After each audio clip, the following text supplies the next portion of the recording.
तो चलो बच्चों, आज हम सुनाते हैं आपको एक छोटे से स्कूल में पढ़ने वाले लड़के की कहानी।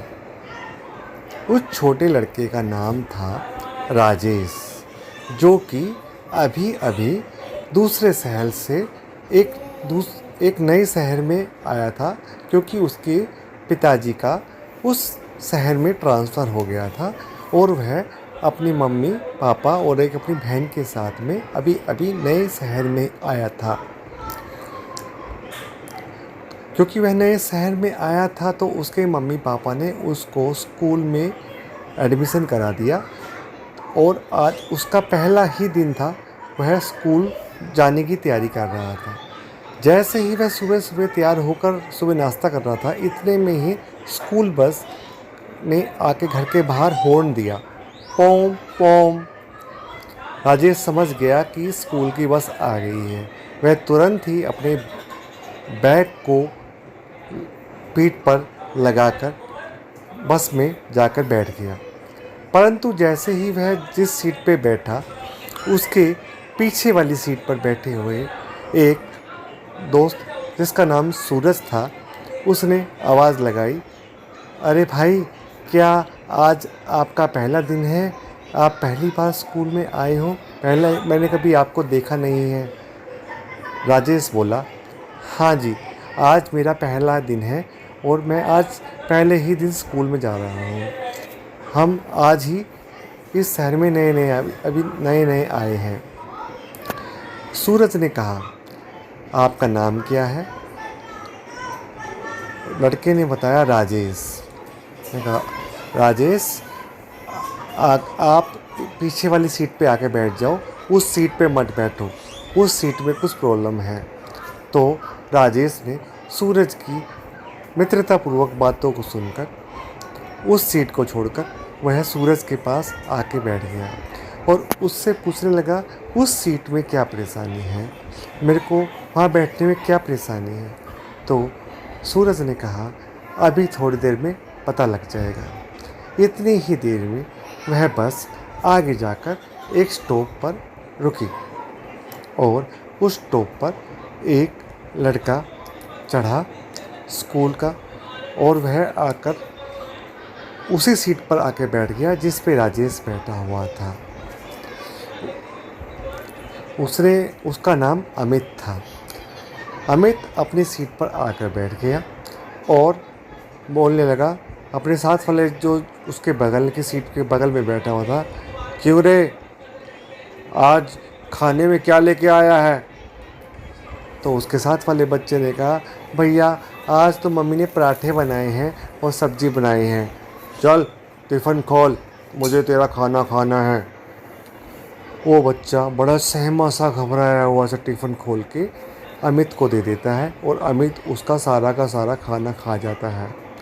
फिर वह दूसरे बच्चे को कहता है, क्यों रे, मेरा हाथ क्यों नहीं दबाया अभी तक?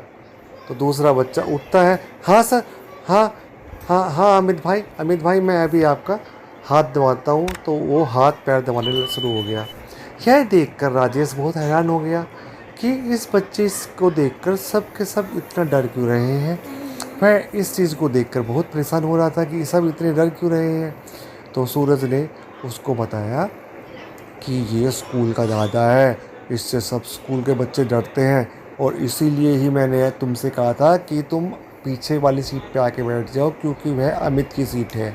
अमित को गुस्सा आ गया तो वो तुम्हारे साथ में गलत हरकत कर सकता है, इसलिए मैंने तुमसे बोला था। यह देखते देखते स्कूल आ गया और सभी बच्चे स्कूल की बस से उतर के अपने अपनी क्लासेस में चले गए। शाम को जब छुट्टी हुई तो राजेश अपनी बस में बैठकर उसी पूरा दिन अमित के बारे में सोचते सोचते वह घर तक आ गया और घर पे आकर वह अपने कपड़े बदलकर खाना खाने के लिए टेबल पे बैठ गया। तभी उसकी मम्मी आती है और बोलती है, राजेश, आज का दिन कैसा रहा? राजेश कहता है, मम्मी, अच्छा रहा। कोई आपका दोस्त बना? मम्मी ने पूछा। राजेश ने बोला, हाँ मम्मी, दोस्त तो बहुत सारे बन गए, बस एक लड़के को छोड़कर। कह रहा, मम्मी ने पूछा, एक लड़का कौन? कह रहा, वो उसका नाम अमित है। वह स्कूल का दादा है। वह सबके ऊपर अपना रौब दिखाता है, सबको परेशान करता है और अपनी मनमानी हरकतें सबसे करवाता है। तो मम्मी ने कहा, चलो बेटा, मैं तुम्हारे को इसके लिए एक सलाह, तुमने मेरे को दोस्त समझकर मेरे को अपनी सारी स्कूल की बात बताई है, तो भी मैं आपको दोस्त की तरह ही इसके लिए एक सलाह दूंगी। मम्मी ने क्या किया, मम्मी 2 बड़ी बड़ी छड़ी लेके आई लकड़ी की, और मम्मी ने एक छड़ी को तोड़ा तो वो टूट गई। दूसरी वाली छड़ी को पकड़ा, उसको तोड़ा तो वो भी बहुत आराम से टूट गई।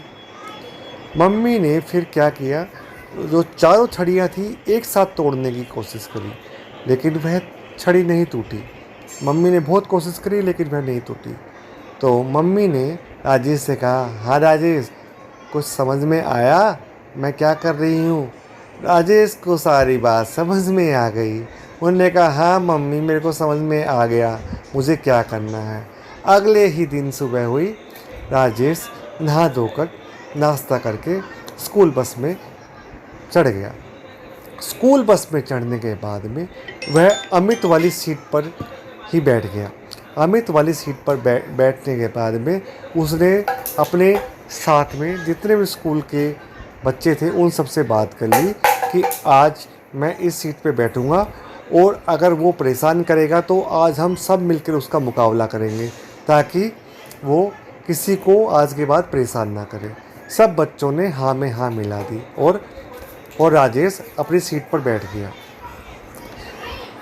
अगला स्टॉप पर अमित का स्टॉप था। अमित जैसे ही बस में चढ़ा तो उसने देखा कि कोई नया बच्चा उसकी सीट पर बैठा हुआ है।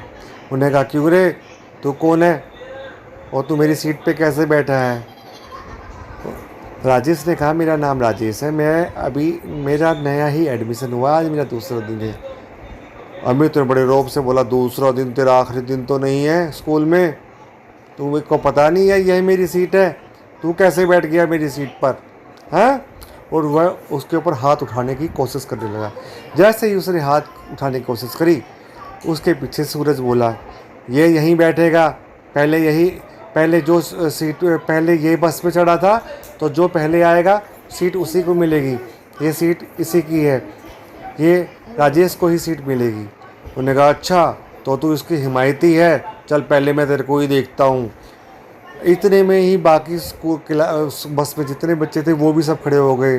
हाँ हाँ, यहाँ पर तो राजेश ही बैठेगा, और तुझे देखना है तो सबको देख। वो सब बच्चों को एक साथ खड़ा हुआ देखकर अमित घबरा गया। उन्होंने कहा, तो सब के सब बच्चे एक साथ इकट्ठे हो गए हैं।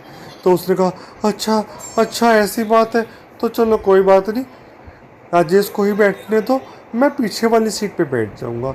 और वह घबरा कर अपने आप चुपचाप पीछे वाली सीट पे जाके बैठ गया। तो दोस्तों, इस कहानी से शिक्षा मिलती है कि एकता में बल है। हमें सबको एक दूसरे के साथ प्यार मोहब्बत से मिलजुल कर ही रहना चाहिए। तो एकता में बल है, इस बात का हमेशा ध्यान रखो, हमेशा सबको मिल के रहना चाहिए।